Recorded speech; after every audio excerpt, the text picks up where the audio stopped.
హైదరాబాద్ లో మళ్లీ కల్తీ కలకలం రేగింది. పాత బస్తీలో కార్డన్ సెర్చ్ చేసిన పోలీసులు కల్తీ తయారీ కేంద్రాలపై కొరడా జుడిపించారు. పాలు, పెరుగు, నెయ్యి, తేనె, వెనిగర్, అల్లం పేస్ట్ ఇలా అన్ని కల్తీ జరుగుతున్న దృశ్యాలు పోలీసుల కంటపడ్డాయి. కామాటిపుర, బార్కస్, ఒట్టేపల్లిలో తనిఖీలు చేసిన పోలీసులు భారీగా కల్తీ సరుకు గుర్తించారు. కల్తీ జరిగిన పాలు, పెరుగు, తేనె, వెనిగర్, అల్లం పేస్ట్లను సీజ్ చేశారు. మొదటిసారిగా జియో ఫెన్సింగ్ టెక్నాలజీ ద్వారా కల్తీ వస్తువుల తయారీ కేంద్రాలను గుర్తించినట్లు చెప్పారు డీసీపీ సత్యనారాయణ.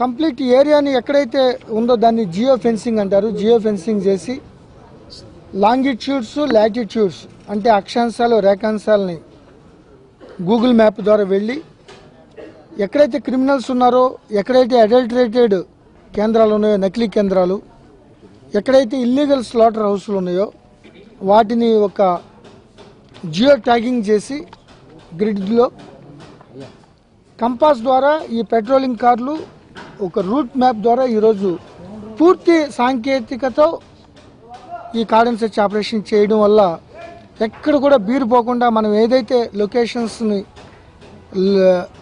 లొకేట్ చేసామో ఎక్కడ కూడా కన్ఫ్యూజ్ లేకుండా ఒకేసారి 25 టీంలు 250 మంది పోలీసులు ఈ యొక్క కేంద్రాలపై దాడి చేయడం జరిగింది. పాత బస్తీలో కల్తీ బాగోతానికి సంబంధించి మరిన్ని డీటెయిల్స్ మా కరెస్పాండెంట్ రాధాకృష్ణ అందిస్తారు. రాధాకృష్ణ, గతంలో కూడా ఎన్టీవీ చొరవతో లేకపోతే పోలీసులతో కలిపి కొన్ని కల్తీ వ్యవహారాలు మనం బయటపెట్టాం. ఇప్పుడు ఈసారి కల్తీ వ్యవహారానికి సంబంధించి పూర్తి డీటెయిల్స్ ఏంటి? ఋషి, కల్తీ మళ్ళీ మరొకసారి వెలుగులోకి వచ్చింది. ఇప్పటి వరకు జరిపిన కల్తీ వ్యవహారాలపై జరిపిన దాడుల్లో కొంతవరకు సర్ది మళ్ళిన కల్తీ వ్యాపారం మళ్ళీ ఇటీవలే ఊపందుకుంది.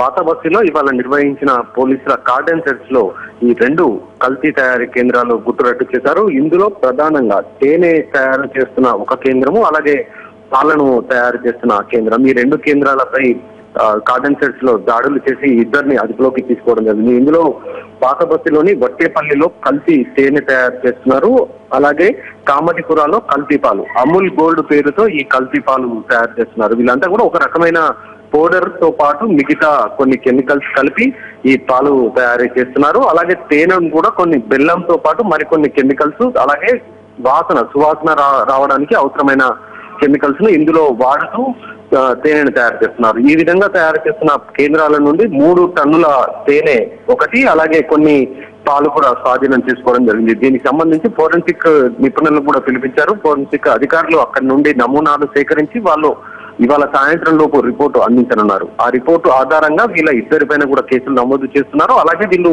ఎంతకాలంగా ఈ కల్తీ తేనె తయారు చేస్తున్నారు అనే దానిపై కూడా పోలీసులు నిందితుల నుండి వివరాలు సేకరిస్తున్నారు. అయితే వీళ్ళు 3 టన్నులు వీళ్ళ దగ్గర తేనె దొరికిందంటే ఈ తేనెని నగరంలో ఎక్కడికెక్కడ సరఫరా చేస్తున్నారనే కోణంలో కూడా ప్రస్తుతం రాధాకృష్ణ ఒక్కసారి లైన్ లో ఉండండి. మనం కార్డన్ సెర్చ్ నిర్వహించిన డీసీపీ సత్యనారాయణ గారితో మాట్లాడదాం. సత్యనారాయణ గారు నమస్కారం అండి. రైట్, డీసీపీ గారితో మళ్ళీ మాట్లాడదాం. రాధాకృష్ణ, కంటిన్యూ. ఋషి, దీనికి సంబంధించి కల్తీకి సంబంధించి మొత్తం వ్యవహారంలో వీళ్ళు 3 టన్నులకు పైగా కూడా దొరికింది కాబట్టి ఆ 3 టన్నులు నగరంలో ఎక్కడెక్కడికి తీసుకెళ్తున్నారు, ఏ వ్యాపారులకు వీళ్ళు సరఫరా చేస్తున్నారన్న కోణంలో ఇప్పటికే ప్రత్యేక బృందాలను కూడా ఏర్పాటు కూడా చేయడం జరిగింది. ప్రధానంగా వీళ్ళు రోడ్ సైడ్ లో ఎక్కువగా లెమన్ టీ అమ్ముతున్న టీ సెంటర్స్ ఉంటాయి. ఆ టీ సెంటర్ల వాళ్ళకి తేనెను అమ్ముతున్నట్లుగా ప్రాథమికంగా దర్యాప్తులో తేల్చడం జరిగింది. అయితే ఈ టీ సెంటర్లు ఎక్కడెక్కడ ఏ ప్రాంతాల్లో వీళ్ళు సరఫరా చేస్తున్నారు అన్న కోణంలో దర్యాప్తు చేయబోతున్నారు. సత్యనారాయణ గారు, రాధాకృష్ణ ఒక్క నిమిషం. సత్యనారాయణ గారు, గతంలో కూడా మీరు కార్డన్ సెర్చ్ కానివ్వండి, మిగతా ఆపరేషన్ ద్వారా కల్తీ వ్యవహారాలు బయట పెట్టారు. ఇప్పుడు ఇది ఇంత పెద్ద మొత్తంలో జరుగుతున్న కల్తీ వ్యవహారం ఎట్లా బయటపడింది? అదేనండి, యాక్చువల్గా ఈ కల్తీలు రసాయనాలు కలపడం, లేకపోతే కృత్రిమంగా ఈ పాలు ఇటువంటి తినుబండారాలు తయారు చేయడం వల్ల ఈ మానవుల ఆరోగ్యాలు, మన ప్రజల యొక్క ఆరోగ్యానికి తీవ్రమైన ప్రభావం చూస్తుందనే ఉద్దేశంతో ఈ కార్డన్ సెర్చ్ ఆపరేషన్ చేసేటప్పుడు మిగతా క్రిమినల్స్ మాకు రొటీన్గా జరిగే వాళ్ళ క్రిమినల్స్ యాక్టివిటీస్ తో పాటు ఈ వీటి మీద కూడా కాన్సన్ట్రేషన్ చేయడం జరిగింది. ఆ నేపథ్యంలోనే నిన్న ఈ మెడిసిన్స్, ఆయుర్వేదిక్ మెడిసిన్స్, ఈ హనీ అంటే తేనె, అదేవిధంగా ఈ కృత్రిమంగా పాలు తయారు చేసి న్యాచురల్ పాలు, గేదె పాలు, ఆవు పాలని ఈ బ్రాండెడ్ ప్యాకెట్లు చేయటం, ఈ రెండింటి మీద పట్టుకుని సీజ్ చేయడం జరిగింది. సత్యనారాయణ, గతంలో కూడా ఇప్పుడు మీరు ఇంట్రెస్ట్ తో తీసుకున్న కొన్ని ఎన్టీవీ భాగస్వామ్యంతో పోలీసులు కలిపి కొన్ని కల్తీ వ్యవహారాలు బయట పెట్టాం. అయితే నిఘా ఏమన్నా మళ్ళీ కొరవడుతోంది అనుకోవాలా, లేకపోతే ఇదేమన్నా ఒక మాఫియాలా తయారైందా? ప్రతిదీ నిత్యం వాడే సరుకులు ఇవన్నీ కల్తీ చేస్తుంటే దీన్ని ఎట్లా అరికట్టాలంటారు? ఇది ఒకవేళ అందరూ కలిసికట్టుగా ఇటు ప్రజల అవగాహన రావాలి. అటువంటి బ్రాండెడ్ లేనివి ఏది పడితే అది కొనేయడం, వేసేసుకోవడం అనేది కూడా వాళ్ళు ఆగాలి. మీడియా చాలా మంచి రోల్ తీసుకుంది. ఎన్టీవీ వీళ్ళ ఆధ్వర్యంలో కూడా లాస్ట్ టైం ఈ మామిడిపల్లి ఇవన్నీ కూడా ఎక్కువ కార్బైడ్ అటువంటిది వాడకుండా చాలా జాగ్రత్తలు తీసుకుని చాలా వరకు కంట్రోల్ చేయడం జరిగింది. సో పాత బస్తీలో 30 లక్షల మంది జనాభా ఉంటారు, గల్లీలు ఉంటాయి. నాట్ ఓన్లీ పాత బస్తీ, ఎక్కడైనా ఉంటుంది. బట్ ఈ కార్డన్ సెర్చ్ ఆపరేషన్ వల్ల ఇవన్నీ బయటపడుతున్నాయి.